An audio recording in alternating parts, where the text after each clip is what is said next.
So our first guest is an Academy Award-winning actor whose movies include The Deer Hunter, Pulp Fiction, and Catch Me If You Can. His new movie, Man on Fire, is #1 at the box office. Please welcome the uniquely talented Christopher Walken.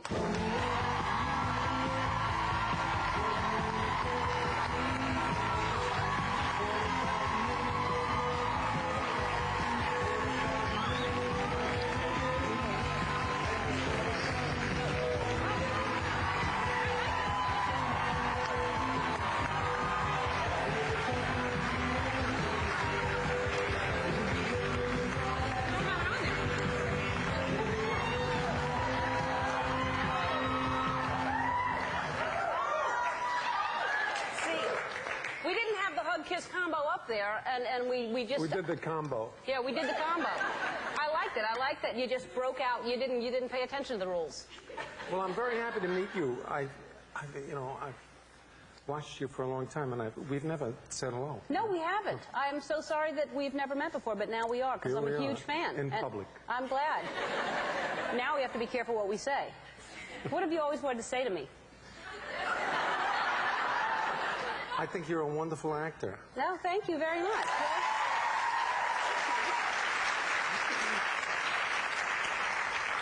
I think you're a wonderful actor. Thank you. I've enjoyed you in everything.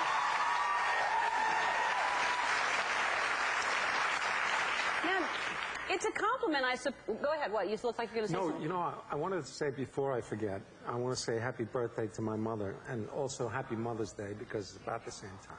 Happy birthday and happy Mother's Day. Where is she? She's in New York, in Queens. Hi, Ma. What's her name? Rosalie. Hello. Do you want to call her? You want to, because we could. No. No. You don't want to go that far. Oh, you don't want to go that far. I don't? I will. I don't care. All right. Well, we'll call her if you feel like it. All right. Seriously. Maybe later. I might want to say hi to her. Does she know who I am? Of course she does. All right. Well, I might call her and say happy birthday. And when's her birthday? It's in a couple of days. When's Mother's Day? It's like a week. May 9th. Yeah. It's about the same time. Yeah. Do you remember? Do you know what day it is, actually? I think it's the 6th. Yeah. But I'm not gonna be on television before that. So. Okay. Yeah. That's why you're here, isn't it? You're using us. My mother's birthday is in May too. Now, are you going to get your mother a gift? Flowers. You know, yeah. That's nice. Anything else though? Because it's a combo Mother's Day birthday. Shouldn't it be bigger? I gave her everything already. All right. Well, let's spin and see what kind of hug you should give her. Maybe you could give her a formal handshake. That's what you give her. We have no choice now. Now, do you find it, I was going to ask you, because I guess it's a compliment when people do impressions of you, but I see more people doing impressions of you than just about anybody. Is that, do you understand it, or do you like it? I love it. You're right. I have a friend who does me on his answering machine, and when I call him, I talk to myself. Does he do it? Do you think do you sound like that? Yeah. And a lot of times when I hear it, I think, well, is that me? But I guess I'd be the last to know, you know. Yeah. Because I don't think we ever, especially when you tape record yourself, I never think I sound like I... Exactly. Yeah. No, it's true. You never sound or look or anything like you think. So you sound more like, you sound different now to me talking to you, but you have a tendency to do kind of long sentences with no punctuation is what I would say. Right? No, that's true. When I was a kid,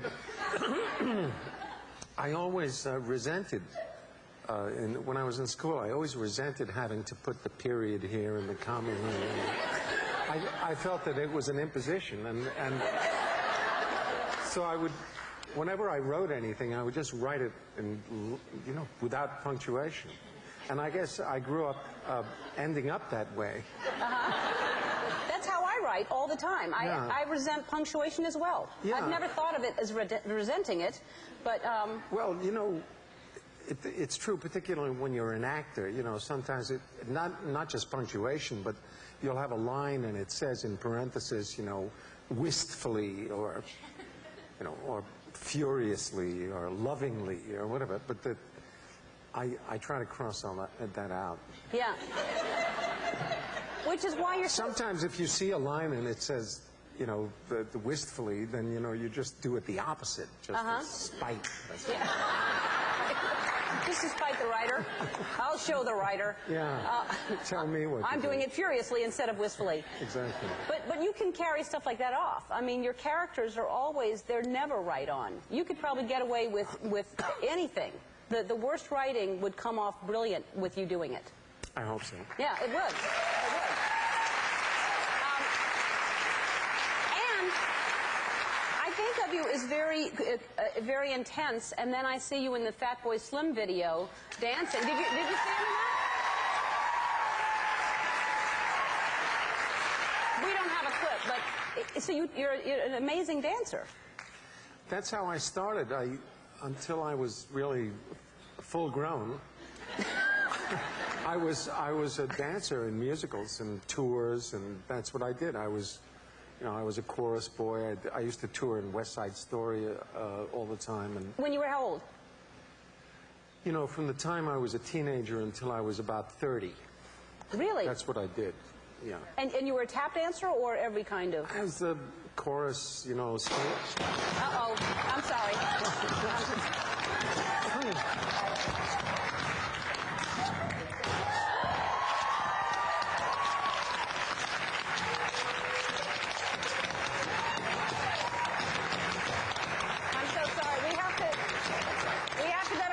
I'm so sorry, Christopher.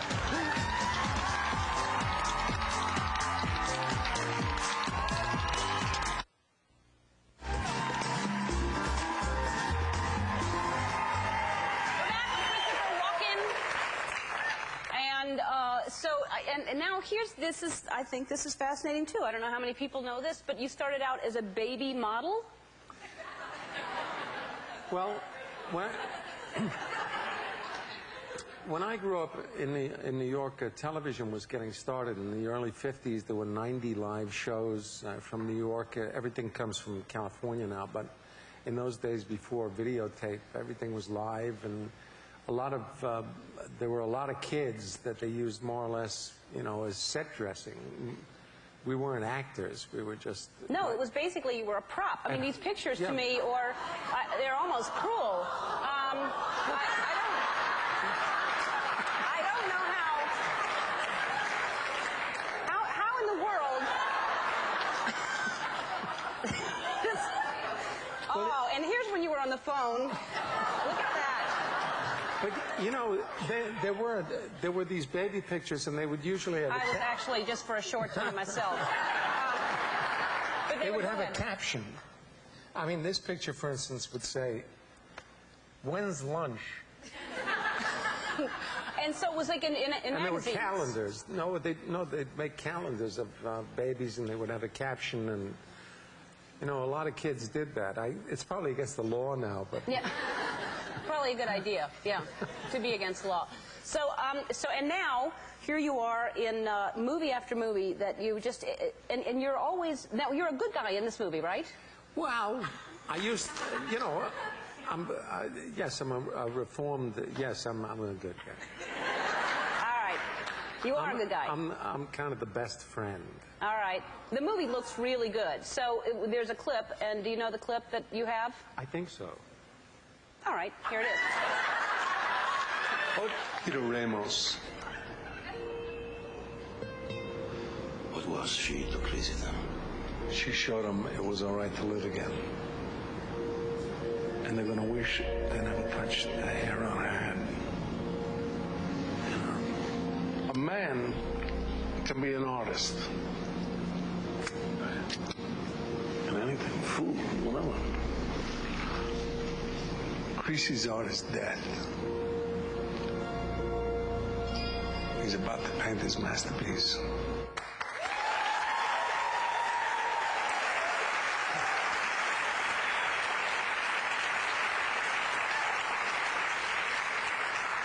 Well, that scene is kind of a turning point in the movie. It's Denzel, who wonderful, and he plays this man who's kind of had a difficult time and a little bit lost, and he meets this little angel of a girl, Dakota Fanning, and then she gets kidnapped, and of course, then there's heck to pay. Yeah. And that scene is kind of when it goes from that to that. Well, I don't even know the movie, but that right there. Oh, darn it. All right. You know,